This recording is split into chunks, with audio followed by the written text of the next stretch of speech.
Wow, big day for gold prices today. Joining me now, Todd, Bubba, Horwitz. Bubba, good to see you again. Thanks for joining us. Danielle, it's always great to be with you, especially in these wild times of markets. Talk about wild times. Woke up early this morning.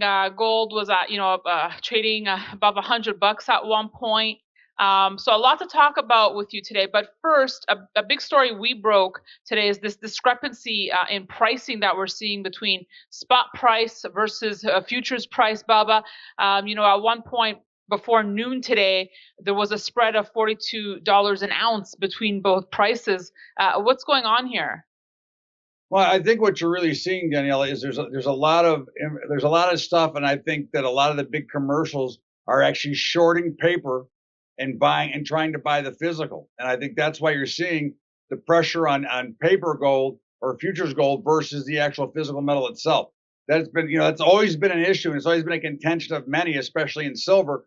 But I think you're seeing it really heavy now, and especially with the lack of liquidity in the paper gold market right now. The paper gold market right now is losing a lot of liquidity because, again, with these big price moves, nobody wants to step in front of it. So they're kind of letting them trade. So I think there's been a big run to spot, and they're just selling paper, knowing that they can hold the spot, and if they have to, they can always roll the paper.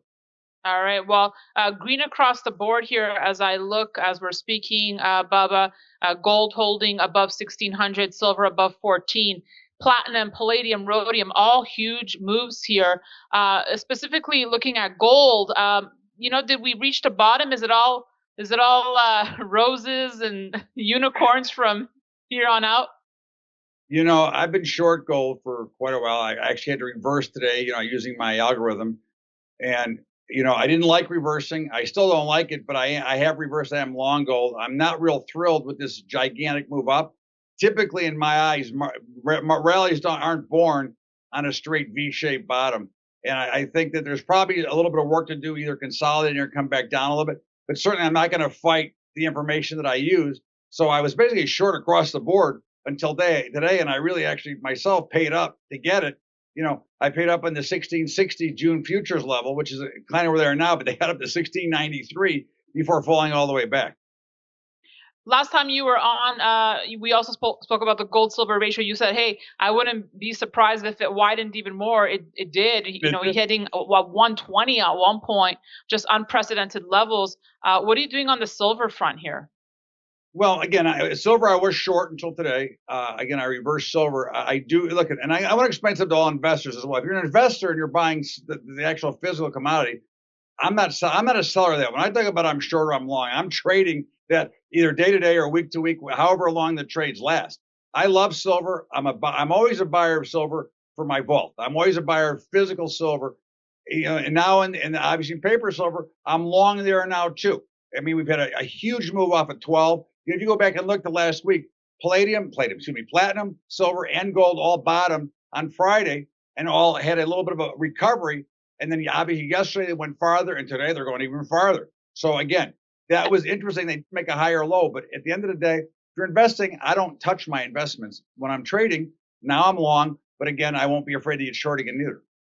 Well, aren't you happy you got your silver back in the day? Because, I don't know if you have any insights on the fact that so many people are writing to me saying, "Hey, I can't get silver coins. U.S. Mint sold out of silver coins. Royal Canadian Mint now has shut down for 2 weeks." Where are people getting their silver? There is probably some junk silver around if you can find it. There are some dealers, and of course they are obviously they're tacking on a little bit more than usual in these tighter times. Again, you can go to Kitco and get silver, right? They got silver. They have those nice little bars and things. Actually, we're sold out of last time I checked most of our products, but it's pretty crazy. Again, really, you just have to keep hunting for it. And again, you're probably going to have to overpay a little bit right now if you want to chase it down. Now, again, I would never recommend chasing it. I think these are very unusual times right now. And I think you want to be patient. You can always pay up for it at a later time. I think that right now, the best course is the. And coupled to the mint issue is now I'm getting reports that a lot of mines, big mines, shutting down in Quebec, in South Africa. So, do you expect more spikes in prices because of this? Well, again, I think that, these announcements of shutdowns is very similar to the oil market, right? They shut down, they take rigs down, they stop drilling, and so they can obviously raise prices to get back to work and keep the prices high. That's always something that troubles me in general, because again, that's kind of trying to manipulate price in one direction or the other. But again, I think prices may hold for a while, but again, they still don't look all that great. Remember, we're still 10 or 15, 20% from our all-time highs in gold, and certainly what 90% from our all-time highs in silver. Mm-hmm. So, again, this is just a little bit of a squeeze right now, but until it really lasts and show me it can go, I'm going to hold tight. All right. Finally, Bubba, how do you wake up every morning not knowing what to expect? Do you have the same feeling I do, butterflies in your stomach, and this just crazy feeling of uncertainty? What's going on in your mind as a trader? Well, again, as a trader, I hate what the Fed's doing. I hate what the Congress is doing right now. I hate this whole free money train and all that stuff. So, but again, basically, I'm only trading price, and that's all I look at, no matter what the asset class it is. And I already know, what I'm going to do the next day, no matter what, right? I mean, my stuff is set ahead of time based on, some algorithms that I use. And again, I don't change those, and I follow those rules exactly. So it's nerve wracking. And certainly when I'm day trading, it's very nerve wracking. But overall, again, you have to just be willing to stick it in. And the only thing I can advise everybody is, look, if you're going to trade during the day, you're going to try to day trade this market, you got to give it a lot more room than usual. These are wild markets. They're moving unbelievably fast. And this is usually what happens when markets are getting ready to make another major move. And again, the moves could be either way, but I would still think that equities are going lower, and gold and silver could be ready to make a move higher, but we'll have to watch a little bit longer to find out. All right, Todd, Bubba, Horwitz, thank you so much for joining us. And I just checked our online store quickly, just a fact check. We still have some American Eagle coins for shipment in the U.S. only, though. So hurry and There get you those.